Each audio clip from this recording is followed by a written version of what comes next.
Fair Lawn Chamber of Commerce Business Spotlight.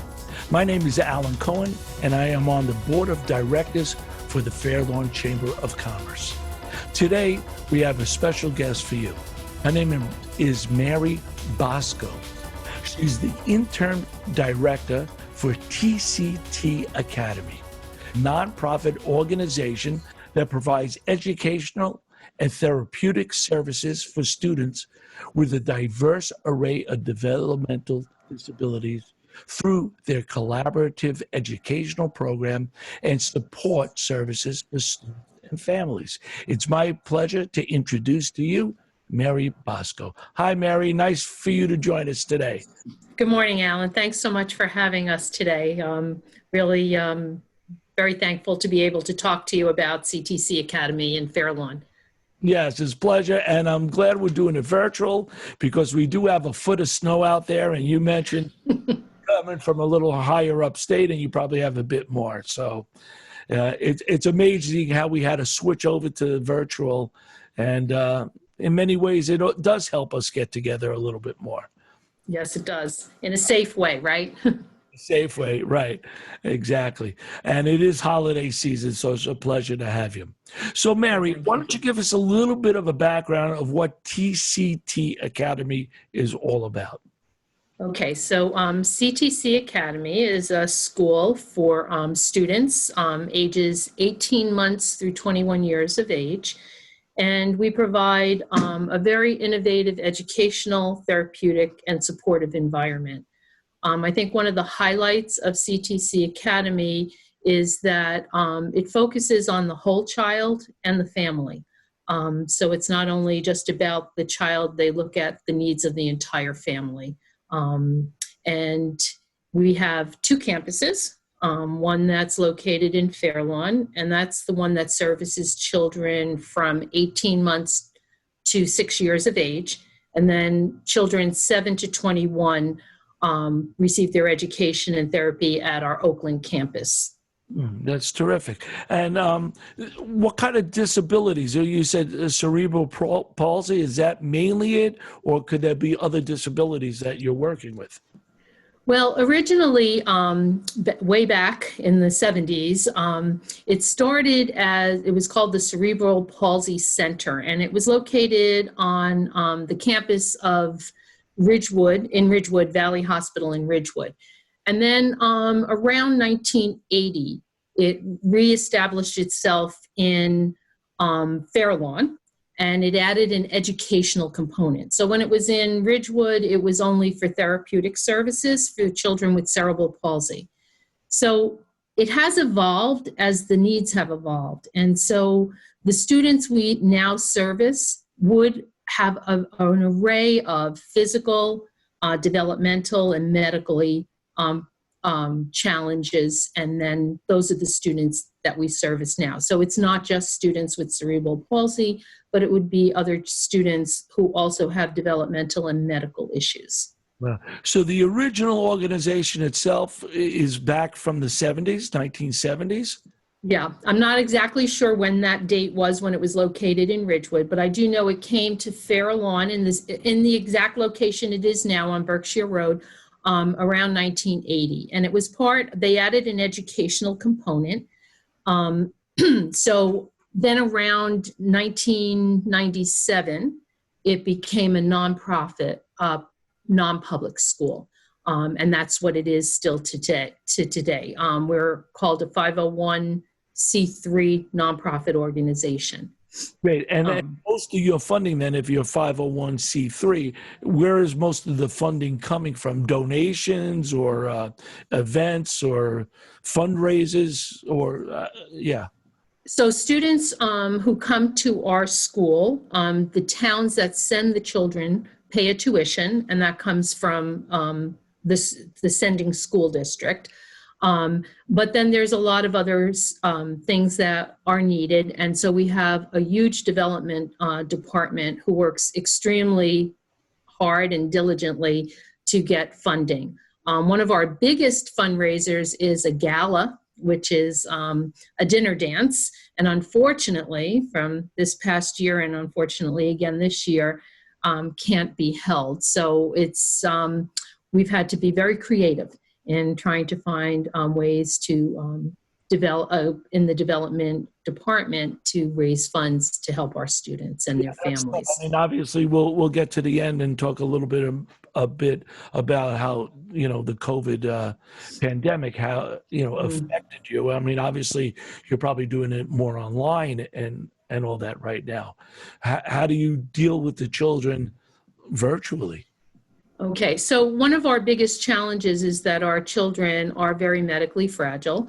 And so they benefit best from in-person instruction and therapies. So we have worked diligently to bring our students back to campus for in-person instruction. Now, unfortunately, our children are, due to their medical issues, cannot wear masks.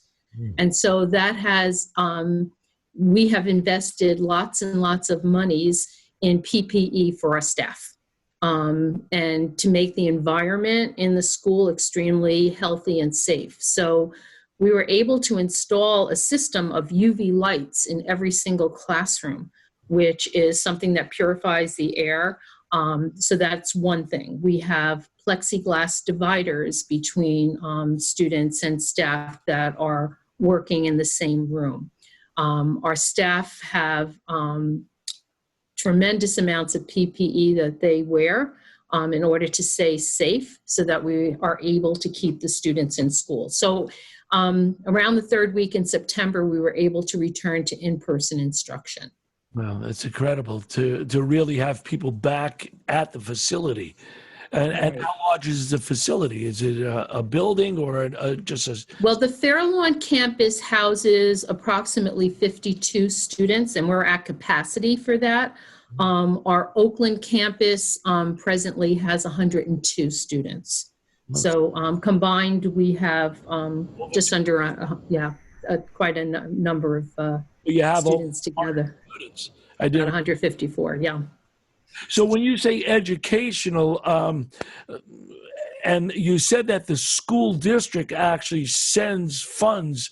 So if that student is enrolled in Fairlawn originally, and now that goes into your center, so they get funded a portion of the funds that would go to that school now is diverted or sent over to you. So there's a tuition cost, and that's this town, be it Fairlawn, if there were students in Fairlawn. Because we offer such a specialized program, very often it's difficult for a public school to meet what's called the IEP goals and objectives, which is an individualized educational plan, which outlines educationally and therapeutically what students would need in order to reach their fullest potential. And so if a town feels that they do not have a program that could meet those needs, they would send the students to CTC Academy. I would imagine it's a lot more expensive to send it to your school than a public school just because of the special needs. Well, because of the special needs and the number of therapies, the children receive occupational therapy, physical therapy, speech therapy. There's assistive technology, there's augmentative communication, all of the pieces that the children would need in order to access education like any other student and show progress and reach their fullest potential.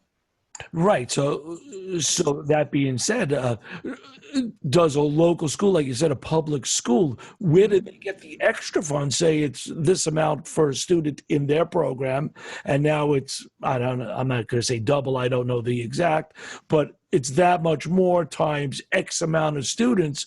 Where is that school now getting their backup funding to be able to send them to you? Well, each school district would have a special ed director, and that special ed director would submit a budget to their board, and that budget would include what we would call both in-district students with special needs and out-of-district placements for students with special needs. So it's all part of their budget that special ed director would submit to their superintendent and their board.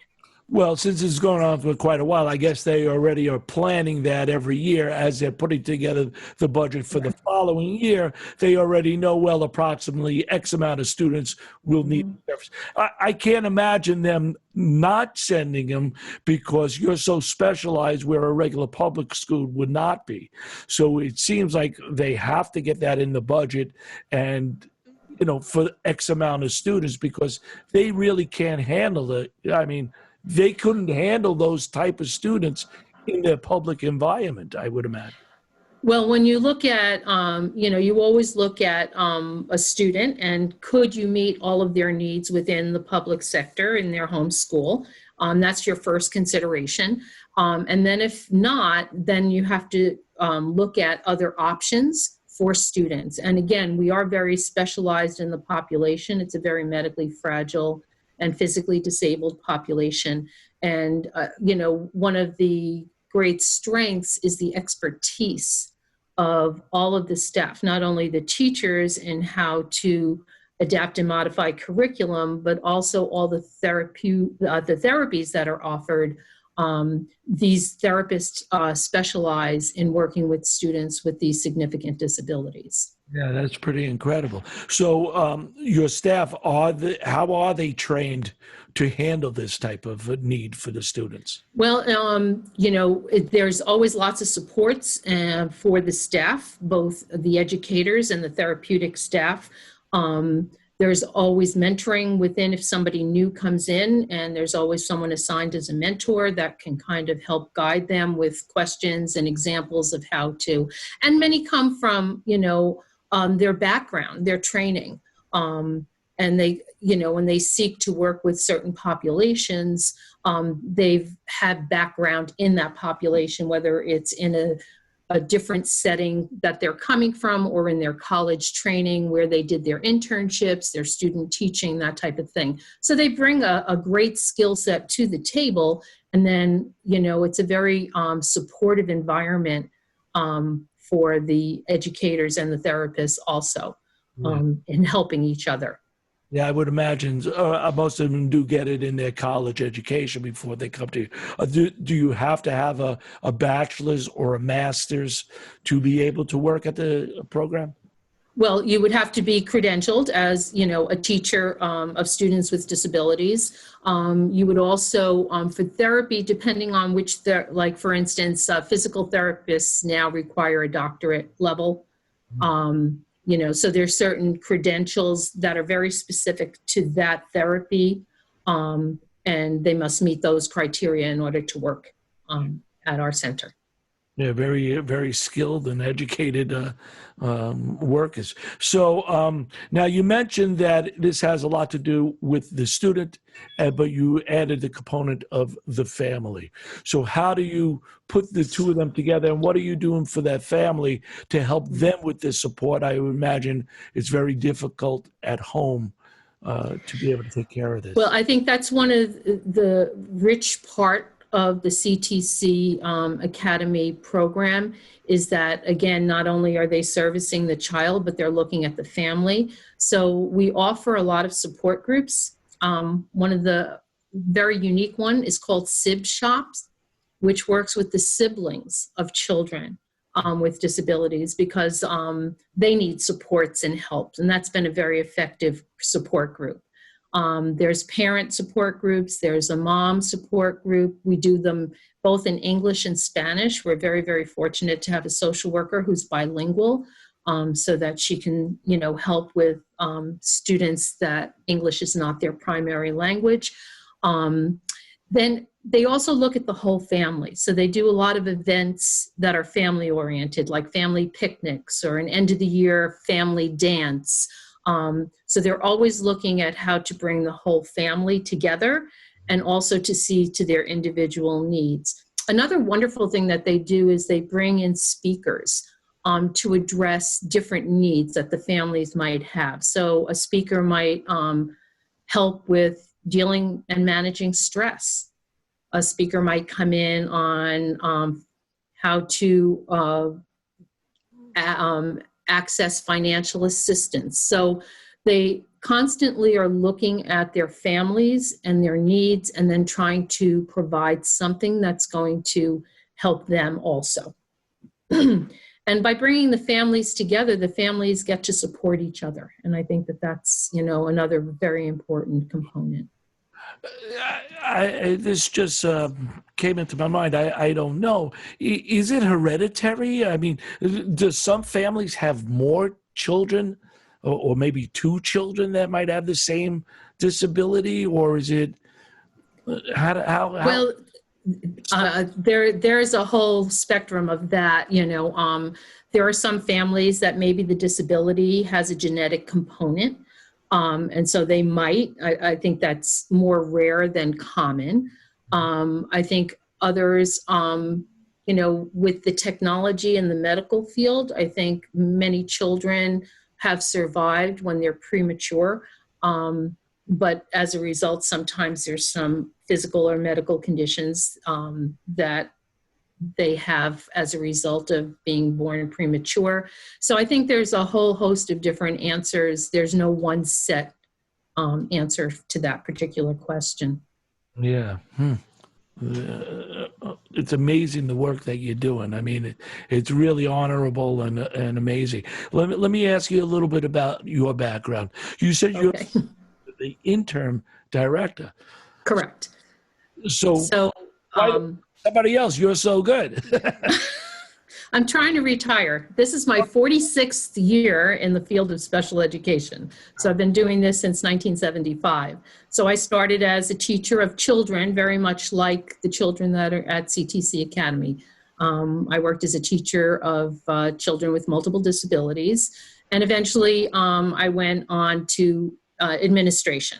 I had 39 years in the public sector, and then left that and started my own consulting business where I was trained teachers on how to include students with disabilities in general ed classes where appropriate, and then how to adapt and modify curriculum so that all children had equal access.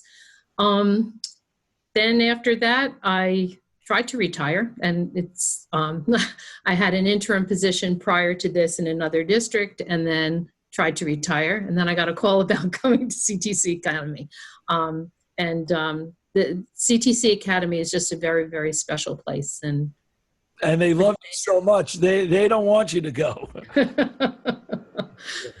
So that's incredible, the work that you have done in all these years, really reaching out and helping all these families and these people. So, but I think it's very hard to think that you could love what you do for that many years. But I think the children and the families have always been an inspiration to me.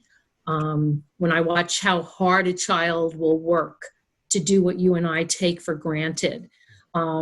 And all the effort that they put into it because they just want to be independent. They want to do it themselves. And, and then watching the families and how strong they are and how they work together to make things happen for their children. It's just, it's been an amazing journey. I will say that. Yeah, incredible. So these students, they start out very young at your school. And so in Fairlawn, you're for the younger students, and then in Oakland, you're for the older students.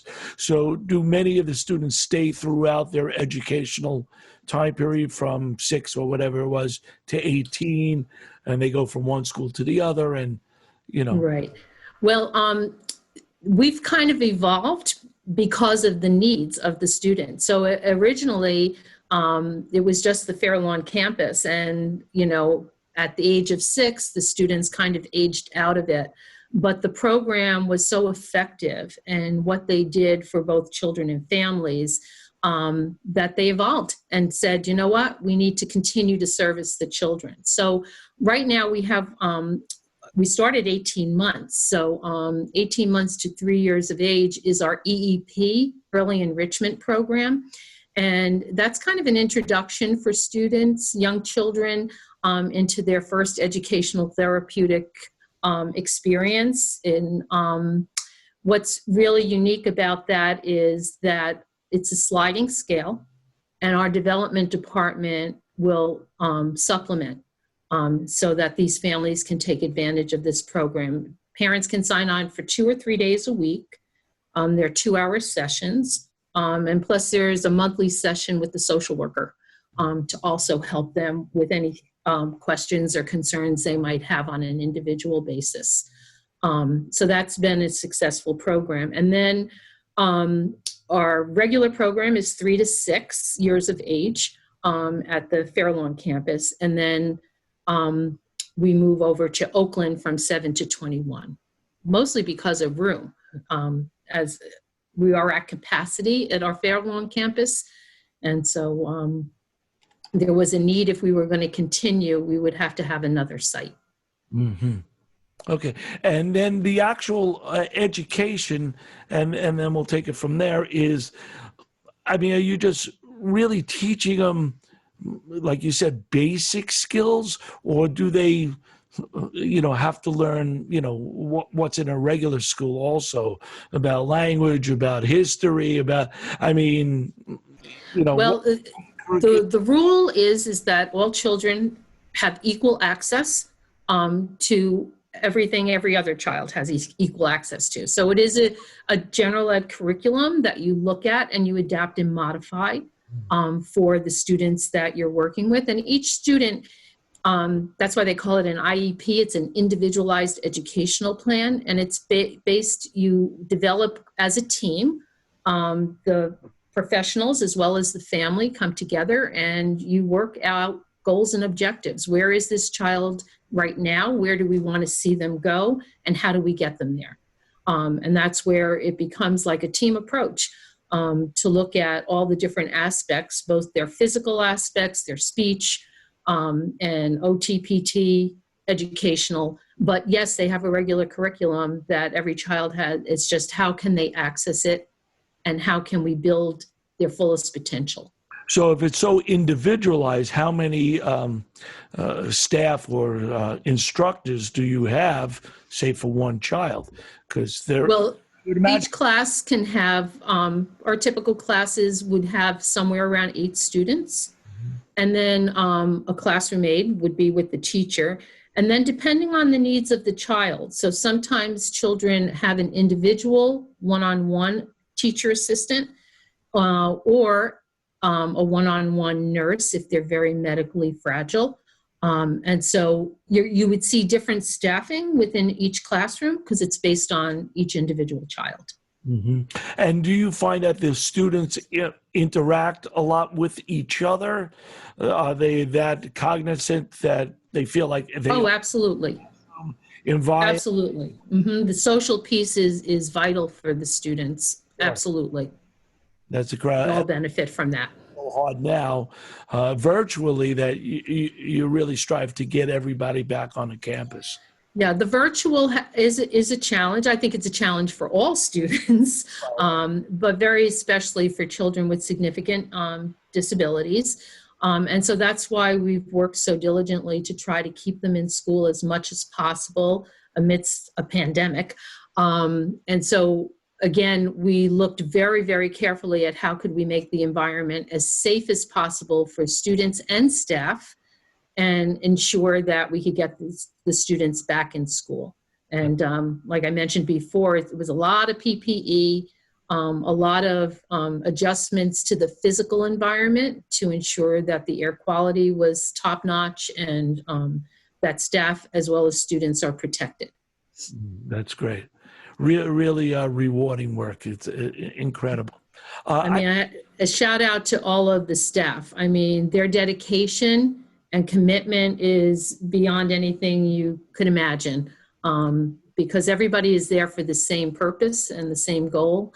And, when you put all that expertise together, from the parents all the way who know their children best to all of the professionals and support staff, it really is a great place.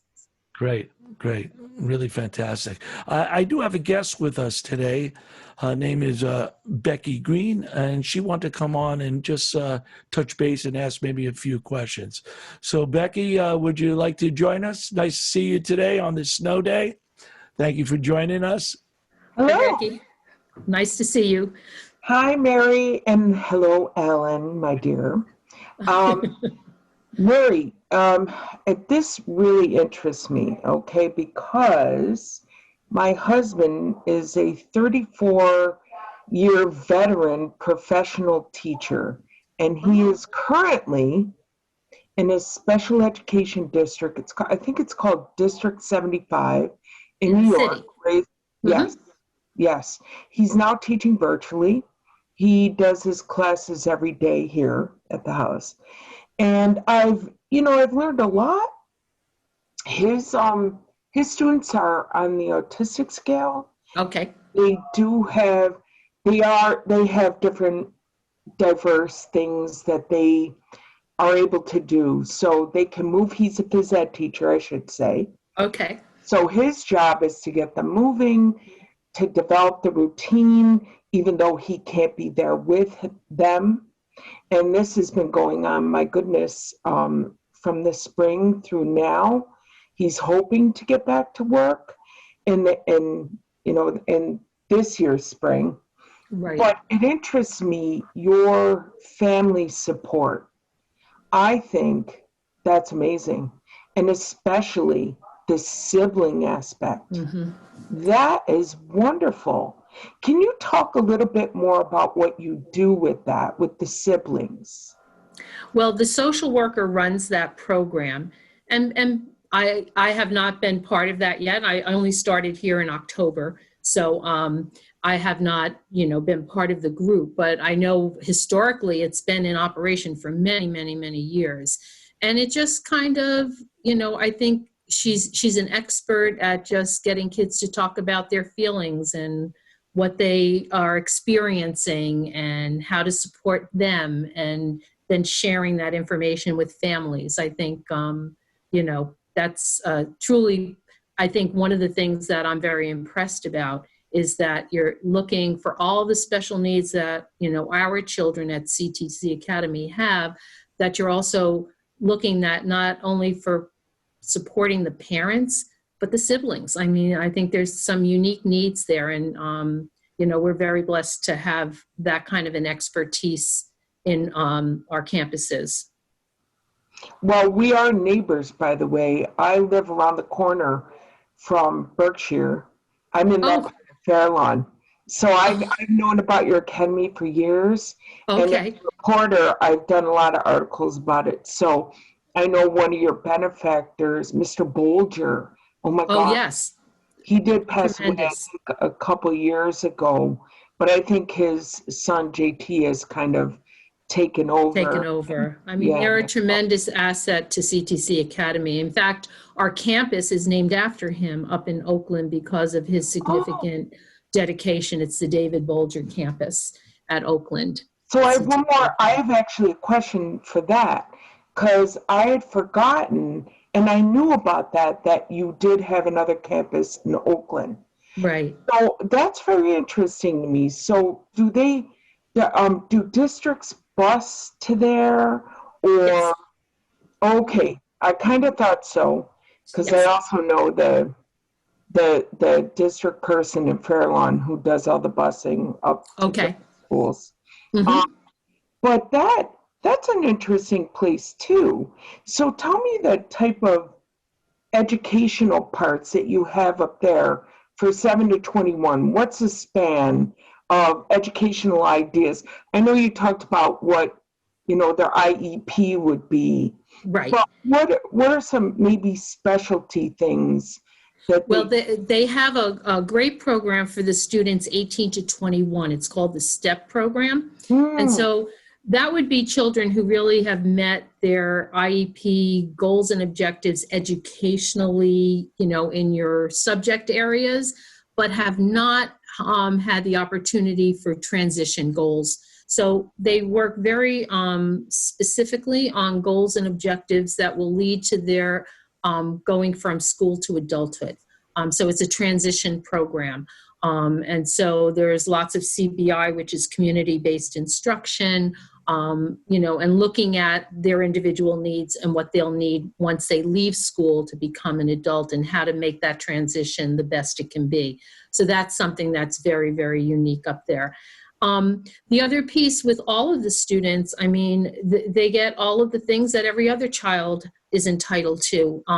But then you have your phys ed, but you have adaptive phys ed. And how do you have children access that in the best way possible through all different types of adaptations and modifications to what would be like a gen ed curriculum. Same thing with art, with music, all of those kinds of things. So it's really, it's remarkable. The creativity of what everyone does is just something to be seen, to be honest. I've actually one last question. Go ahead. You're making my job very easy, Becky. Well, you do the same for me. But one last question is, as being a reporter around for 30 years, I know that there are different communities, right? I know of one in Wyckoff where there's independent living. And I know that they transition a lot of individuals to independent living where there'll be maybe 6, 7, 8 units of housing, apartments, with somebody living there. I know of one in Wyckoff. I know they've been trying to build several. And I know through, Tom Toronto, the United Way. Okay. So there's those communities that they're built specifically for that. And I wondered if you worked with those type of communities, especially in Oakland, with kids that may be transitioning into adulthood for, independent or placement beyond. Yes, but it's very helpful. They stay close to home. We have, our social workers would be the people who would work with the families on looking at that next step. Again, because I just started in October, I'm not real familiar with everything that's available up in the Oakland area. But I know that they're instrumental in working with families on next steps. Where do we go? And what's available for our students for adulthood, and that type of thing.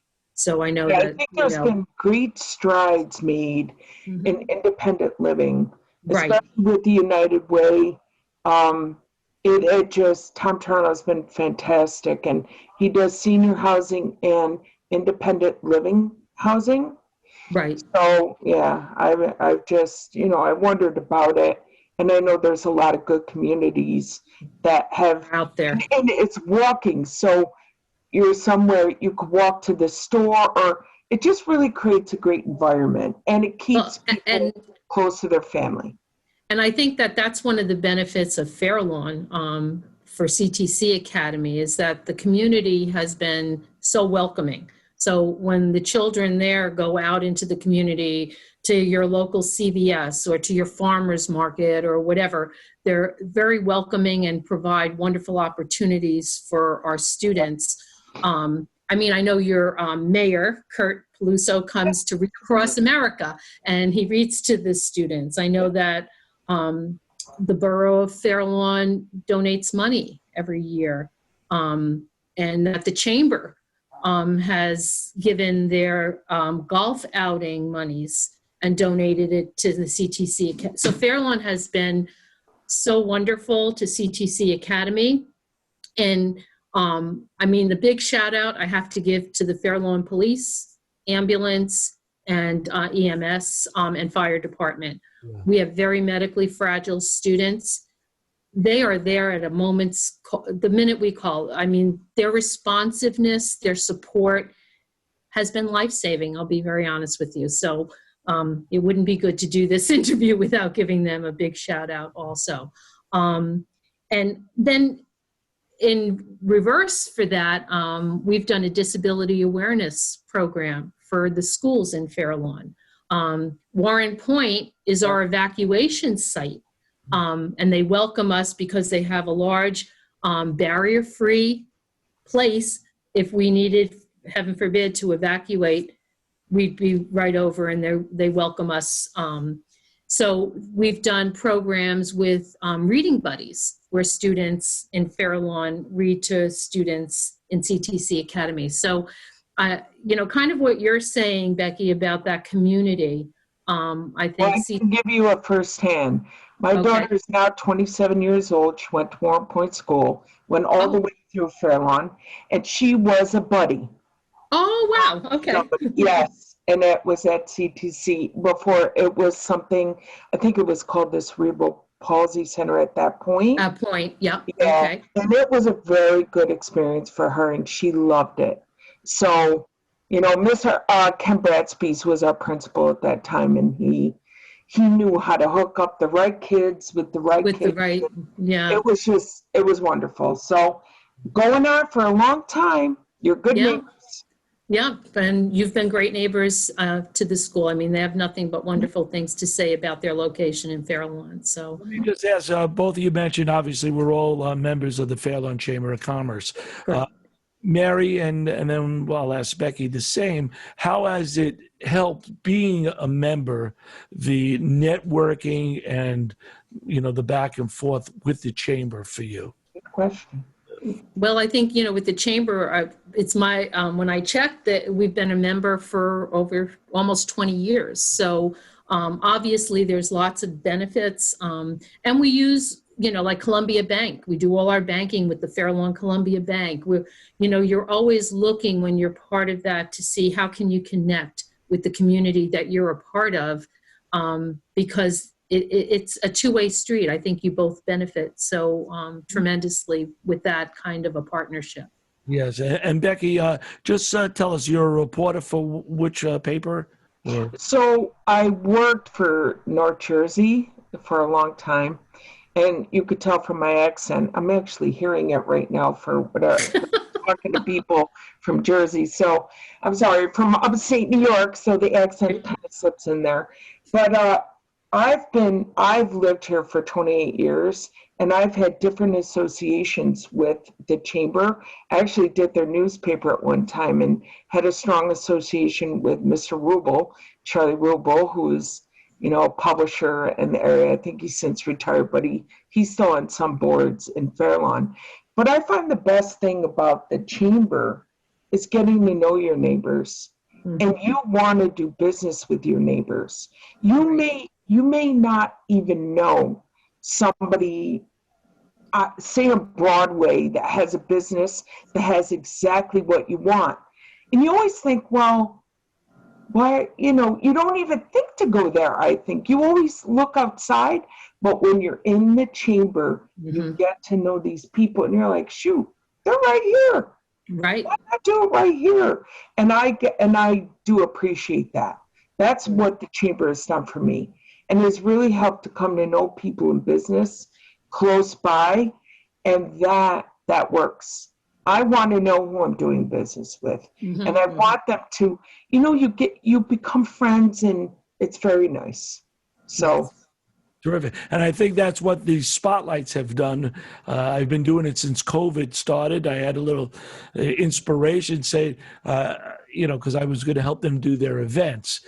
And all of a sudden there were no events. This idea about the business spotlight. And I interviewed well over a dozen businesses in Fairlawn. And it does help the community know who you're working with. And that's what Becky said. You do like to work with people that trust, and learn to like, so it is a way of bringing out Mary and CTC out there and Becky to the community. And also now that we're doing it for social media to the world at large, anybody could see what we're doing. And I think in that way, even though we're getting bigger, we're getting smaller because we can network with each other. Great quote. Good quote, Alan. Alan knows. Take it for your it. He has got it. Anyway, I'd like to wrap this up. It's been a pleasure. First of all, Becky, thank you for joining in. Thank you. Yes. And then Mary, I do want to thank you very much for joining us today. Mary Bosco is the interim director for the CTC Academy. Thank you very much, Mary. Thank you for inviting me, and it was a pleasure speaking with both of you. Thanks so much. It was a pleasure to talk to you, Mary, and thank you, Alan, for all you do. Yeah, thank you. And it's wonderful for what Mary is doing. They're very rewarding. So just to wrap it up, my name is Alan Cohen. I am on the board of directors for the Fair Lawn Chamber of Commerce. This has been an interview with Mary Bosco of CTC Academy. I am also a co-owner and managing director for Living Great Real Estate here in Fair Lawn, and also my record company and publishing company, been licensing music for well over 30, 40 years, my company, ACM Records. I want to thank the Fair Lawn Chamber of Commerce for giving us this opportunity to bring local businesses to the community and the world at large. So thank you very much. Have a great snow day.